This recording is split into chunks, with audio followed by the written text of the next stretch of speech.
Lo sucedido esta semana en el Congreso dio lugar a una vorágine sin ningún precedente, sino quizás el 18 de octubre. Acá, básicamente, lo que sucedió es un elemento crucial porque se dio la impresión que la ciudadanía dobló la mano de las autoridades, a lo menos del gobierno, sabiendo que el gobierno se declaró explícitamente en contra del proyecto del retiro de los 10% de la AFP. Acá, ¿qué pudimos ver durante esta semana? Pudimos ver que la postura del gobierno no ha sido seguido, apoyado por nadie, o por muy poco, en todo caso no la mayoría. Hoy en día, después de las semanas que acabamos de vivir, podemos ver que el presidente de la República ha tenido contra él, según la cifra, los 3/5 del Senado, porque esa medida pasó por el Senado y fue aprobada.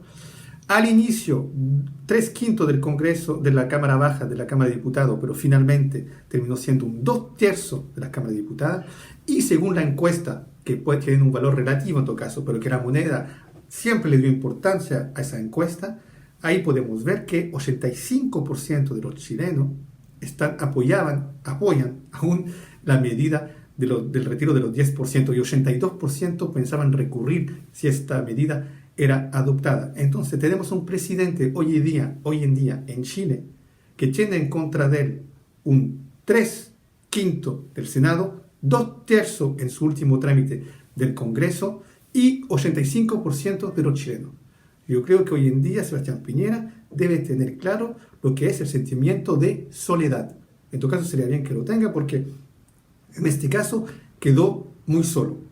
Un partido político que ha pagado el costo de esta medida, de esta tosudez de mantener el 10% y de proponer un plan que en realidad no dejó satisfecho a nadie, o a muy poco en todo caso, no a la mayoría, es el partido político de Bópoli. La figura de Blumel, la figura de Briones, que vendían cercano del pueblo, cercano a la clase media, no se entiende muy bien por qué en realidad. Esos mismos personajes, ese partido político, acá también no supo jugar políticamente para no salir dañado de manera máxima, óptima. Yo creo que acá la figura de Blumel y la figura de Briones, hoy en día, si hay un recambio ministerial, a lo menos por Blumel, es difícil mantenerse en su cargo. No olvidemos que al regresar a la Cámara Baja, los 2/3 de los electos decidieron que esta medida era buena y eso hizo inviable el hecho que esta medida vaya por actores de RN, es decir, personajes políticos que están cercanos del presidente, de ir al Tribunal Constitucional, porque 2/3 de los electos, 2/3 de lo que representa la soberanía popular, dijeron que no, que en realidad esta medida era buena, y dentro de esos 2/3 aparece los electos locales.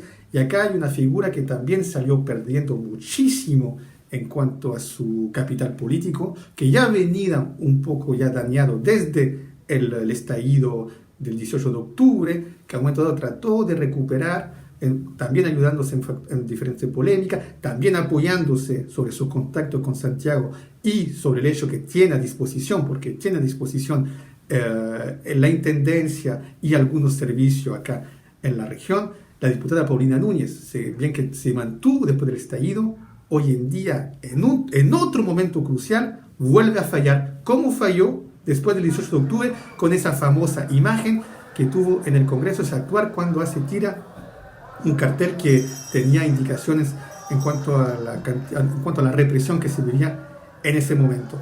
Acá, en otro momento crucial, vuelve a fallar. Y vuelve a fallar, ¿por qué? Porque en un primer lugar dice que ella se abstiene, lo que llama mucho la atención, sabiendo que o estás pro o estás en contra. Mejor si abstenerse es como estar en contra. Hubiese sido más lógico, hubiese sido más una prueba de convicción decir voto en contra.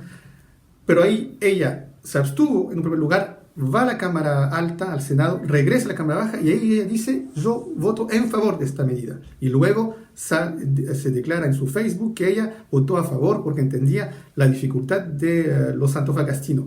¿Qué pudieron ver con esto? Que las reacciones en su propia página Facebook fueron brutales.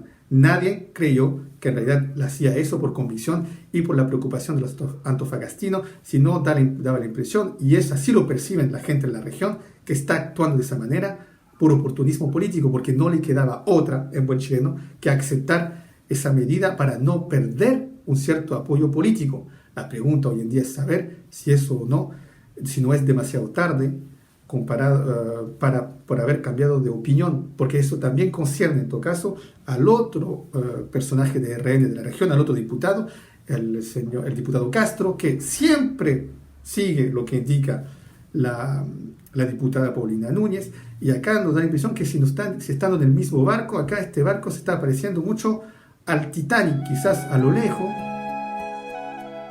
se escucha un poco la música de la película, porque realmente también la reacción en las páginas Facebook de ese mismo candidato que solía hablar de temas que a veces tenían adhesión, los animales, la contaminación y numerosos otros, en este caso simplemente provocó el rechazo. Esta situación es demasiado grave para Paulina Núñez para que no se preocupe, porque de algún modo el hecho de que ella lleve un proyecto político que parecía de algún modo confundirse con su ambición personal, hizo que también acá ubicó mucha gente en muchos cargos importantes en relación con el gobierno regional.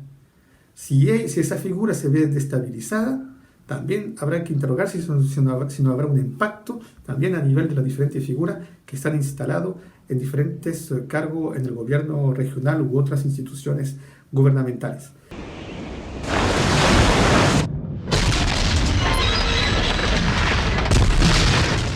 En cuanto a los ganadores de esta situación, acá tenemos tres diputados de la oposición. Marcelo Hernando, a siempre seguir la oposición, una vez más escogió el buen equipo, como lo sucedió, por ejemplo, con la votación acerca de la tasa de género. Ahí también había elegido el buen equipo, el buen Ocampo. Acá de nuevo lo hace. Vemos también que por una vez, y tratando de reanudar con una dinámica positiva en cuanto a la adquisición de electorado, la diputada de Revolución Democrática también figuró nacionalmente para defender esta postura, con menos o más logro, ahí se puede discutir, pero por lo menos también apostó por el buen equipo.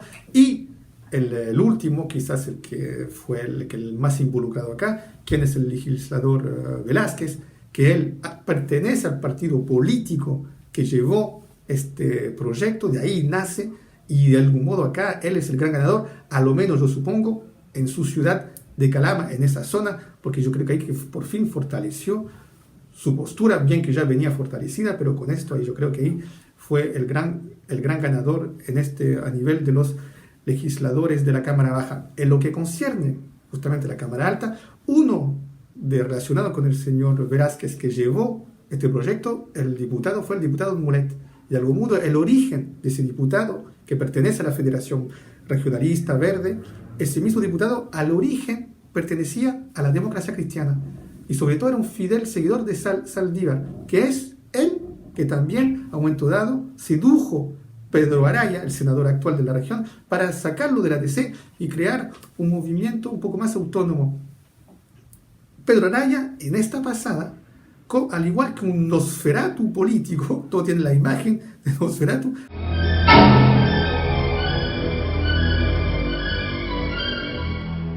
acá supo resucitar casi políticamente.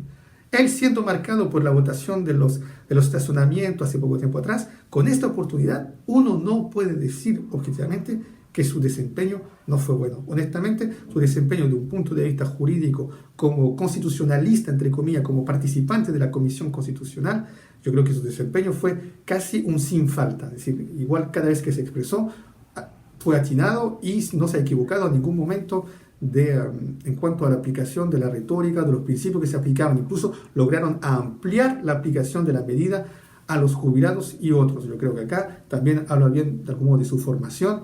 Él siendo un alumno de la Universidad de Antofagasta, y a la época, sin duda, había una buena facultad de Derecho. Yo creo que era la época de Domingo Claps y otros profesores también bastante ilustres. Hoy en día, el logro acerca de los 10% abre la puerta a la discusión de otros temas, más que de hablar del final de la FB, porque hoy en día la bolsa de Santiago está en crecimiento, no es el fin del mundo como tanto se vendía. Yo creo que también ahora hay que hablar de las ISAPRES. Si ya hablamos de la jubilación, que era un tema que está pendiente desde el estallido, acá también ahora hablemos de la ISAPRES, porque también es absolutamente ilógico que la ISAPRES aumenten sus cuotas, lo que piden, en pleno periodo de pandemia. Yo creo que acá también hay una discusión importante que implementar, porque después de la jubilación viene la salud. Quizás hoy en día es el momento de hablar de aquello. Nos vemos la próxima semana.